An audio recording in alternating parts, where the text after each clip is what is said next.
સરકારી નોકરી બધાને મળતી, તો કેમ ના આ વખતે આપણે પરિવર્તન લાવીએ? કેમ ના? કુદરતનું પણ નિયમ છે કે પરિવર્તન કરો. તો આ વખતે આપણે બહારાને વોટ આપીશું. બહારા ઝાડુ આમ આદમી પાર્ટીનું પણ વહીવટ જોવું પડે ને, કેવું વહીવટ કરે. એના ઉમેદવારો હોય તાલુકામાં, બહારા ઝાડુ આમ આદમી પાર્ટીનો ઉમેદવાર હશે, જિલ્લામાં એનો ઉમેદવાર હશે. અને આ વખતે તાલુકાની બોડી કવાંટમાં બેસવાની છે, બેસવાની છે, બેસવાની છે. આ તમે લખી લો. મામલતદારમાં તમે જાઓ છો, આખો દિવસ તમે લાઈનમાં રહેશો. શું આધાર કાર્ડ માટે કે ચૂંટણી કાર્ડ માટે કે તમારા દસ્તાવેજ માટે કે જે પણ કામગીરી માટે અડધા ટાઈમ તો એનું સર્વર જ નહીં ચાલતું. એટલો ટાવર નહીં ચાલતું. આખો દિવસ લાગી રહ્યો છો. ખેડૂત જે ખેડૂત હોય આખો દિવસ લાઈનમાં લાગે તો એ ખેતી ક્યારે જોવે?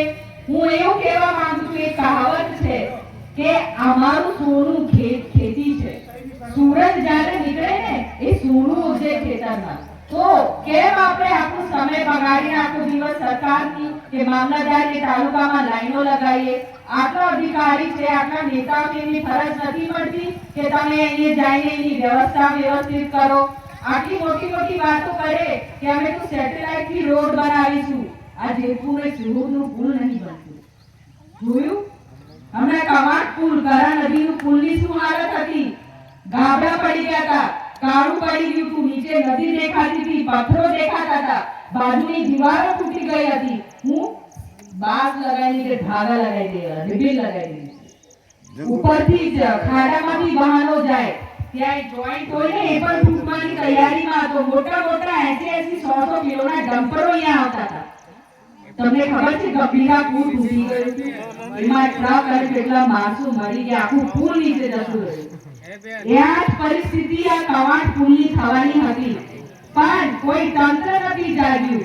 કોઈ જે સત્તામાં છે એ કોઈ નેતા ક્યાં નથી આવ્યું. તું મરી જાય ત્યારે આવવાનું, એના પહેલા કાળજી ના લેવાની હોય? રાતે ચાલતું ચાલતું બિચારું કોઈ દીવાલ પકડતો જાય તો નીચે પડી ના જાય? દીવાલ જ તૂટેલી છે ત્યાં પુલ પર. તો કોઈ પણ પાર્ટીનો મરે, તમારો આખો ઘરનો પણ કોઈ મરી જતો, પછી આવતા વડલો રાખવા. તો આપણે સમજવાની નાની નાની વસ્તુઓ છે.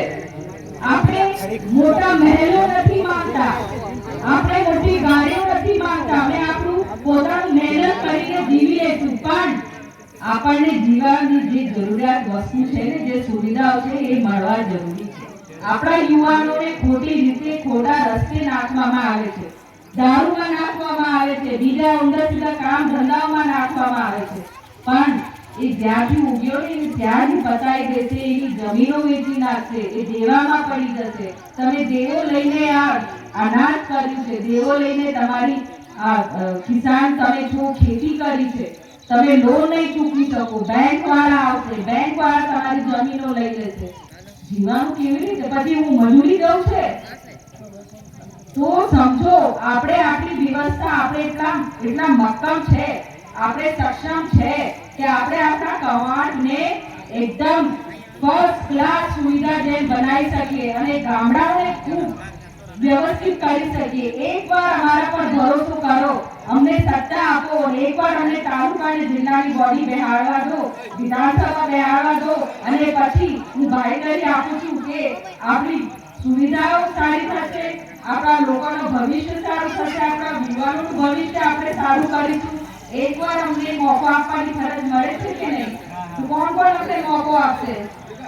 એ હા શું કરે બેન? મેં અગર ખોટું બોલતું હોય તો તમે મને વળો, તમારી દીકરી છું, છોકરી છું. મને સાચું બોલતું હોય તો તમે બાહેધરી આપો કે તમે અમને ટેકો આપશો. આપશો ને? તો હું એક જોરથી નારો લગાવું છું, એ નારો તમે બોલજો.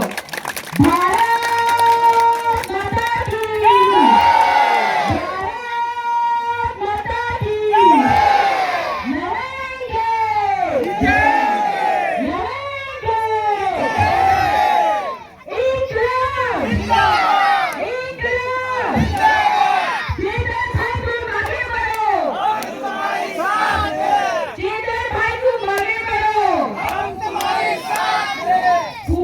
જય જોહાર.